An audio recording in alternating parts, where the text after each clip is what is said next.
നമസ്കാരം, ഇൻസൈഡിലേക്ക് സ്വാഗതം. മലയാളികൾ ഇപ്പോൾ പ്രകൃതി ദുരന്തങ്ങളുടെ പിടിയിലാണ്. വയനാട് മുണ്ടക്കയിൽ നിമിഷ നേരം കൊണ്ടാണ് മരണസംഖ്യ ഇങ്ങനെ കൂടിക്കൊണ്ടിരിക്കുന്നത്. ഇപ്പോൾ മരണസംഖ്യ 100 അടുത്തിരിക്കുകയാണ്. ഇനിയും എത്രത്തോളം ആളുകളാണ് അവിടെ കുടുങ്ങിക്കിടക്കുന്നത് എന്നുള്ളത് വ്യക്തമല്ല. ഏതായാലും മഴ വന്നാലും വെയിൽ വന്നാലും കൂടെ ദുരന്തങ്ങൾ നമ്മുടെ നാട്ടിൽ സംഭവിക്കാറുണ്ട്. കടലും കായലും മലയും മരങ്ങളും എല്ലാം ദുരന്തങ്ങളായി തീരുകയാണെന്ന് ചുരുക്കം പറഞ്ഞാൽ മതിയല്ലോ. 2018 ശേഷം കേരളക്കരയാകെ ഒറ്റ മഴയിൽ മുങ്ങുമെന്ന് കൂടി തിരിച്ചറിഞ്ഞതോടെ വെപ്രാളവും വേവലാതിയും കൂടിയിട്ടുണ്ട്. എങ്കിൽ മലയാളികളുടെ പൊതു സ്വഭാവം അനുസരിച്ച് ദുരന്തങ്ങളെ നേരിടുന്നത് ദുരന്തം വരുമ്പോൾ മതിയെന്ന് മാത്രമാണ്.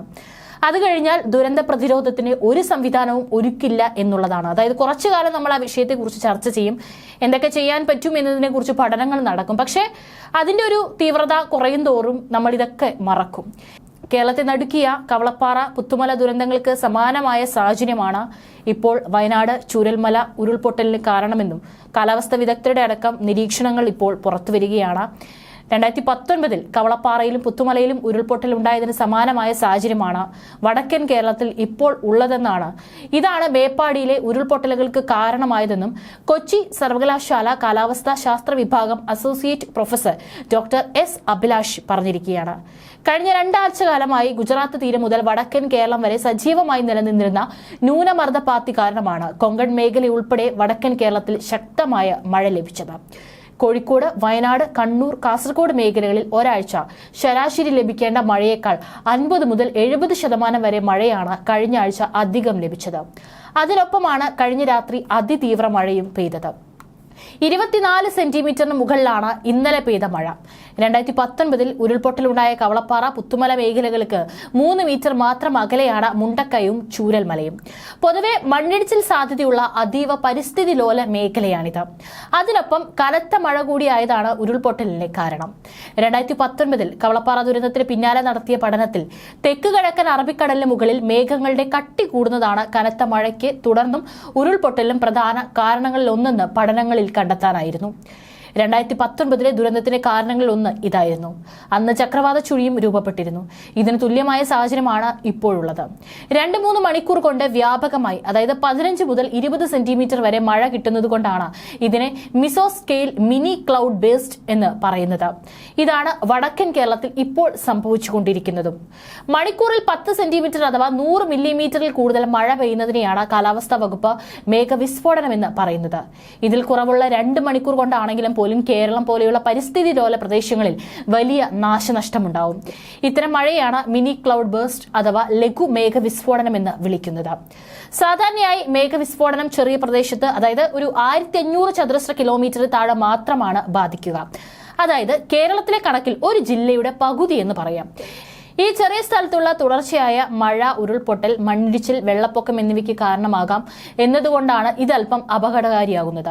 കാലാവസ്ഥാ വ്യതിയാനം, ഭൂമിയുടെ സന്തുലിതാവസ്ഥ ഇവയ്ക്കെല്ലാം കോട്ടം തട്ടിയിട്ടുണ്ടെന്നും ശാസ്ത്രജ്ഞർ മുന്നറിയിപ്പ് നൽകിയിട്ടും കാലം കുറയായി.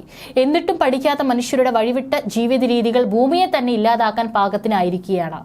വയനാട്ടിൽ ഉരുൾപൊട്ടൽ ദുരിതത്തിൽ രക്ഷാപ്രവർത്തനത്തിനായി വലിയ രീതിയിലുള്ള സംഘങ്ങളാണ് ഇപ്പോൾ അവിടേക്ക് എത്തുന്നത്. പല രീതിയിലുള്ള രക്ഷാപ്രവർത്തനത്തിന് വേണ്ട എല്ലാ സഹായങ്ങളും അവിടേക്ക് എത്താനായിട്ട് നേതൃത്വം നൽകുന്നവരെല്ലാം ശ്രമിക്കുന്നുണ്ട്. എന്നിരുന്നാലും ഇതിന്റെ വ്യാപ്തി എത്രത്തോളം ഭീകരമാണെന്ന് നമുക്ക് ഊഹിക്കാവുന്നതേയുള്ളൂ. ഈ ചൂരൽമലയിലെ 10ാം വാർഡായ അട്ടമലയിലെ രക്ഷാപ്രവർത്തനം അതീവ ദുഷ്കരമാണെന്ന് അവിടെ എത്തിയിട്ടുള്ള സൈന്യം അടക്കം അറിയിച്ചിട്ടുണ്ട്. ചൂരൽമലയും 10ാം വാർഡും തമ്മിൽ ബന്ധിപ്പിക്കുന്ന പാലം ഒലിച്ചു പോയതിനാലാണ് അങ്ങോട്ട് കടക്കുന്നത് ഏറെ ദുഷ്കരമാകുന്നത്. 5 സൈനികർ കയർ കെട്ടി 10ാം വാർഡിലേക്ക് കടന്നെങ്കിലും കൂടുതൽ പേരെ എത്തിക്കാനുള്ള കയറടക്കമുള്ള സൗകര്യങ്ങളില്ലെന്നാണ് സൈന്യം അറിയിച്ചിരിക്കുന്നത്. അതേസമയം ദുരന്തത്തിൽ മരിച്ചവരുടെ എണ്ണം 100 അടുക്കുകയാണ്. ഈ സാഹചര്യത്തിലാണ് തൊട്ടടുത്തുള്ള അഡ്വഞ്ചർ പാർക്കുകളിലെ വലിയ റോപ്പുകൾ എത്തിക്കാൻ ഡെപ്യൂട്ടി കളക്ടറും നിർദ്ദേശം നൽകിയിട്ടുള്ളത്. ദുരന്തത്തിൽ ഏറ്റവും കൂടുതൽ ബാധിക്കപ്പെട്ടതും തകർന്നടിഞ്ഞതും 10ാം വാർഡായ അട്ടമലയാണ്. അതിനാലാണ് രക്ഷാപ്രവർത്തനം ആദ്യം ഇങ്ങോട്ട് കേന്ദ്രീകരിക്കുന്നത്.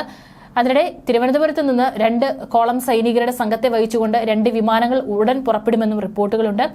5 മണിക്ക് വിമാനങ്ങൾ കണ്ണൂർ വിമാനത്താവളത്തിൽ എത്തുമെന്നാണ് അറിയിച്ചിട്ടുള്ളത്. അവിടെ നിന്ന് റോഡ് മാർഗം വയനാട്ടിലേക്ക് പോകും. ജീവൻ രക്ഷാ ഉപകരണങ്ങളും രക്ഷാപ്രവർത്തനത്തിലുള്ള ഉപകരണങ്ങളും അടക്കം വഹിച്ചുകൊണ്ടാണ് ഇവർ എത്തുന്നത്. കണ്ണൂരിൽ നിന്നുള്ള സൈനിക സംഘവും ചൂരൽമലയിൽ എത്തിയിട്ടുണ്ട്. വയനാട്ടിലെ ഉരുൾപൊട്ടലിൽ ലയങ്ങൾ കേന്ദ്രീകരിച്ച് രക്ഷാപ്രവർത്തനം തുടരുന്നതായും സന്നദ്ധ പ്രവർത്തകരടക്കം അവിടെ അറിയിച്ചിട്ടുണ്ട്. അവിടെ രക്ഷാപ്രവർത്തനം ഇപ്പോൾ പുരോഗമിച്ചുകൊണ്ടിരിക്കുകയാണ്. അതേസമയം വയനാടിന്റെ ദുരിതാശ്വാസ സഹായമായി 5 കോടിയാണ് അടിയന്തരമായി തമിഴ്നാട് മുഖ്യമന്ത്രി MK സ്റ്റാലിൻ അനുവദിച്ചിരിക്കുന്നത്. മലയാളി IAS ഉദ്യോഗസ്ഥനായ ഡോക്ടർ GS സമീരൻ, ജോണി ടോം വർഗീസ് എന്നിവരുടെ നേതൃത്വത്തിലുള്ള പ്രത്യേക സംഘം ദുരിതാശ്വാസ പ്രവർത്തനങ്ങളും രക്ഷാപ്രവർത്തനങ്ങളും ഏകോപിപ്പിക്കാൻ വയനാട്ടിലെത്തും. ഇവർക്കൊപ്പം രക്ഷാപ്രവർത്തകരും വിദഗ്ധ ഡോക്ടർമാരടങ്ങുന്ന ആരോഗ്യ പ്രവർത്തകരും ഉണ്ടാകും. അവശ്യവസ്തുക്കളും സംഘം വയനാട്ടിലെത്തിക്കും. കേരള മുഖ്യമന്ത്രി പിണറായി വിജയനുമായി മുഖ്യമന്ത്രി MK സ്റ്റാലിൻ ഫോണിൽ സംസാരിച്ച് എല്ലാ പിന്തുണയും വാഗ്ദാനം ചെയ്തു. മുണ്ടക്കൈ ഇപ്പോഴും ഒരു ഒറ്റപ്പെട്ട അവസ്ഥയിലാണ്. ഒരു പ്രദേശമാകെ ഒലിച്ചു പോയിരിക്കുകയാണ്. രാത്രി 1 മണിക്ക് ശേഷമാണ് ഈ ഒരു ആദ്യത്തെ ദുരന്തമുണ്ടായത്. ഉറക്കത്തിലാണ് വെള്ളം കുത്തിയൊലിച്ചെത്തിയത്. 100-ലേറെ പേർ ഇപ്പോഴും മണ്ണിനടിയിലുണ്ടെന്നാണ് സൂചന. രക്ഷാപ്രവർത്തനത്തിന് നാവികസേനാംഗങ്ങൾ എത്തിയിട്ടുണ്ട്. ഇനി അവിടെയാണ് പ്രതീക്ഷയേറെ ഉള്ളത്. ഇന്ന് ഇരുട്ടുന്നതിന് മുൻപ് തന്നെ എത്രയും വേഗത്തിൽ രക്ഷാപ്രവർത്തനം അവിടെ നടത്താൻ സാധിക്കുമോ അതിനുള്ള എല്ലാം അവിടെ ചെയ്തുകൊണ്ടിരിക്കുകയാണ്.